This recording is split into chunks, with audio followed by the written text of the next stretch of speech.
Finalizando então a nossa série de lições da nossa revista que tem como título Bíblia, Revelação Divina para uma Jornada Cristã Segura.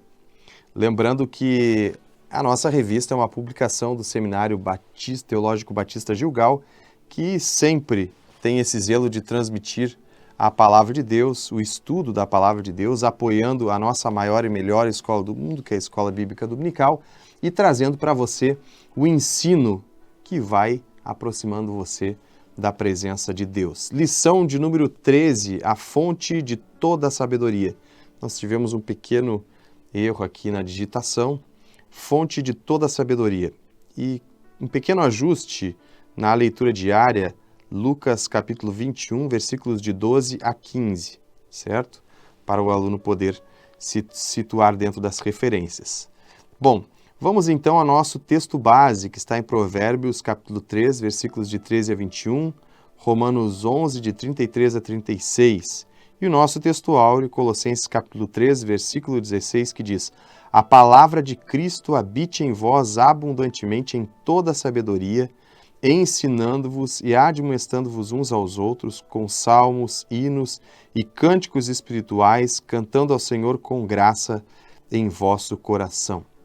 Destaco então, para começarmos a nossa lição, o nosso texto áureo, que diz a palavra de Deus, ela nos concede toda a sabedoria e ela abrange então no nosso ser uma abundância extraordinária de conhecimento, nos concede muito conhecimento da parte de Deus e apresenta toda a sabedoria que vem da parte de Deus. Esse é o efeito da palavra de Deus dentro do nosso coração. Finalizamos então nossa série de lições e na nossa introdução nós destacamos a Bíblia, a palavra de Deus, como a verdadeira sabedoria. E trouxemos aqui os significados tanto no hebraico como no grego, que na realidade estão relacionados à habilidade para resolver as questões da vida com resultados imediatos e também eternos, transcendentais.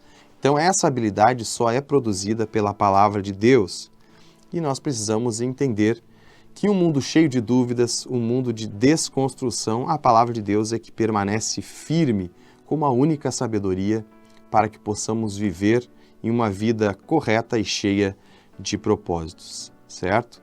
Não existe lugar para um estudo simplesmente acadêmico, certo? Ou um estudo que se adquire pela idade ou experiência, mas sim um estudo, uma sabedoria que transcende as questões humanas, as questões acadêmicas, mas nos traz um conhecimento do propósito eterno de Deus para a salvação de todo aquele que crê. O salmista ainda declara no Salmo 119, versos 99 e 100, compreendo mais que todos os meus mestres, porque medito nos teus testemunhos, sou mais prudente do que os idosos, porque guardo os teus preceitos.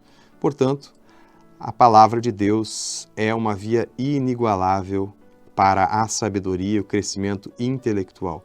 Produz resultados notáveis, tanto imediatos, mas também eternos. E o Salmo 119, 96, o salmista diz: Tenho visto que toda perfeição tem seu limite, mas o teu mandamento é ilimitado. No ponto 1, nós falamos da abrangência da sabedoria que vem de Deus e procuramos destacar 4 pontos que essa sabedoria que vem da palavra de Deus produz.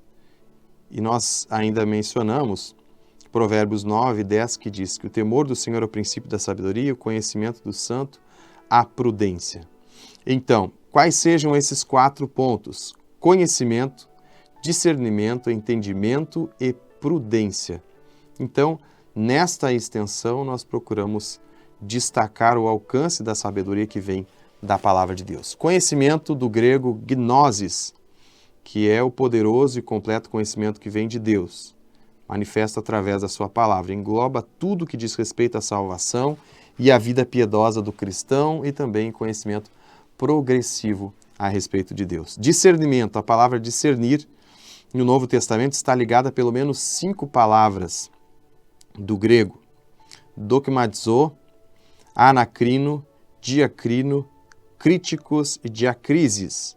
Essas palavras, então, que nós temos no Novo Testamento. E nós vamos nos ater, ou destacamos nessa lição, apenas duas, que nós consideramos as principais para o estudo proposto, que é críticos, e essa expressão indica poder sobrenatural que a palavra de Deus possui para prescrutar o coração humano, discernir as intenções do coração humano, e também diacrises, que está ligada à experiência e o poder de discernir, de distinguir, de julgar, de decidir, adquirido então por aquele que tem a palavra de Deus como sua fonte de sabedoria. Não há como negar então a grandeza dessa sabedoria que vem de Deus, né, que provém do texto bíblico. Ela pode intervir no sobrenatural e trazer plena clareza do mundo espiritual. Então, no subponto 3, falamos de entendimento, falando a respeito da mente, né? Segundo o grego nous, a mente que recebeu a capacidade de compreensão espiritual e plena harmonia com a mente divina. 1 Coríntios 2,16, é importante nós destacarmos essa referência aqui, em que o apóstolo Paulo menciona o efeito da palavra de Deus no nosso ser, destacando a nossa mente em harmonia com a mente divina, que diz: porque quem conheceu a mente do Senhor para que possa instruí-lo, mas nós temos a mente de Cristo. Então a mente do cristão, quando ela está tomada pela palavra de Deus, quando realmente a palavra de Deus é o rumo, a vida do cristão, então a sua mente está em harmonia com a mente divina. É a sabedoria que vem do alto, é a sabedoria que nos mostra como devemos nos conduzir, nossas faculdades mentais transformadas e renovadas de acordo com a vontade de Cristo. Subponto 4, então, prudência, do grego pronesis, significa a prática da sabedoria divina no dia a dia, mantendo sempre o rumo bíblico, quer dizer, a condução, a conduta do cristão em uma vida de triunfo, neste relacionamento sobrenatural e resplandecente com Deus através da sua palavra. No ponto 2, nós falamos sobre as características da sabedoria de Deus, a sabedoria que vem do alto, e falamos que ela é primeiramente pura, ou seja, isenta de corrupções humanas, sem falhas ocultas, é a perfeição e santidades que vem do próprio e santidade que vem do próprio Deus, certo? É pacífica, pertence à paz, é salutar, não é facciosa, não busca seus próprios interesses. No ponto 3, subponto 3, é indulgente, ou seja, gentil, paciente, razoável, cheio de consideração. Depois seria o subponto 4, algum erro de digitação aqui que saiu errado, aparece já o 5, tratável, e no caso que seria o 4 ao invés do 5, alguém que não se porta como ditador, mas que está aberto ao diálogo, ou seja, uma sabedoria que está disposta a convencer pelo diálogo, a mostrar realmente, reconhecendo um ponto de vista alheio, mas que também pode mudar de opinião, certo? Cheia de misericórdia, alguém cujo propósito é alcançar as pessoas, está sempre pronto para estender a mão, cheia de bons frutos, ou seja, uma sabedoria com boas obras também, que manifestam a salvação genuína, é imparcial, ou seja, não está dividida em julgamento, sem variação, certo? Ela tem um veredito, alguém que se desfez de uma mente dúplice, entre coisas terrenas e celestiais, e vive exclusivamente para Deus. Sem fingimento, ou seja, alguém que não tem nada a esconder. A verdadeira sabedoria, nós concluímos aqui, jamais permitirá uma vida hipócrita. No ponto 3, falamos então da sabedoria que deve reverberar na igreja. Todo cristão assumiu o compromisso com Cristo de transmitir essa poderosa e atraente sabedoria para os perdidos. É evidente, então, que todo o conhecimento espiritual que recebemos é pela palavra, a partir da salvação, e nos torna sábios e também nos faz arautos para o mundo. Então, a palavra de Deus, ela é a majestosa sabedoria, manifesta-se também na nova aliança, no sangue de Cristo, e tem como resultado continuar demonstrando ao mundo essa multiforme sabedoria, conforme Efésios 3:10. Quantos podem acessar essa sabedoria? Está no subponto 1. Nós falamos aquilo que o apóstolo Pedro fala em Atos 2:39. Porque essa promessa diz respeito a vós, a vossos filhos e a todos os que estão de longe, e a todos quantos o Senhor nosso Deus chamar, ou quanto Deus nosso Senhor chamar. É claro que Pedro se referia ao poder do Espírito Santo, mas foi somente através desse poder do Espírito Santo e no uso da palavra de Deus que a igreja primitiva venceu o Sinédrio, o Império Romano, e alcançou o mundo com o poder da palavra de Deus, e essa sabedoria superou todas as culturas, e a principal cultura que havia na época é a cultura helenística. Nem mesmo a tradição dos judeus, nem mesmo a força do Império Romano pôde vencer a sabedoria da palavra de Deus. E a distribuição da sabedoria no meio da igreja, que é a vitória contundente de Cristo na cruz, trouxe para nós todos os dons que estão ligados a essa palavra, ou seja, nos concede tudo para que possamos fazer a obra de Deus. Recebemos então a capacitação na medida exata, e essa sabedoria manifesta-se de forma perfeita na igreja. Cada ministério representa uma parte indispensável do corpo de Cristo, onde os santos são aperfeiçoados até a plena estatura de Cristo. E aí a referência, é importante que o aluno estude cada um dos versículos, Efésios capítulo 4, versículos 17 e 16. Concluímos então que não há tropeço para todo aquele que busca a sabedoria na palavra de Deus. O mundo está perdido, como já mencionamos aqui. Muitos crentes deixaram as Escrituras, mas a igreja fiel permanece firme. E nós lembramos Provérbios 4, 11 e 12 para finalizar, que diz: No caminho da sabedoria te ensinei, e por veredas de retidão te fiz andar. Por elas andando, não se embaraçarão os teus passos, e se correres, não tropeçarás.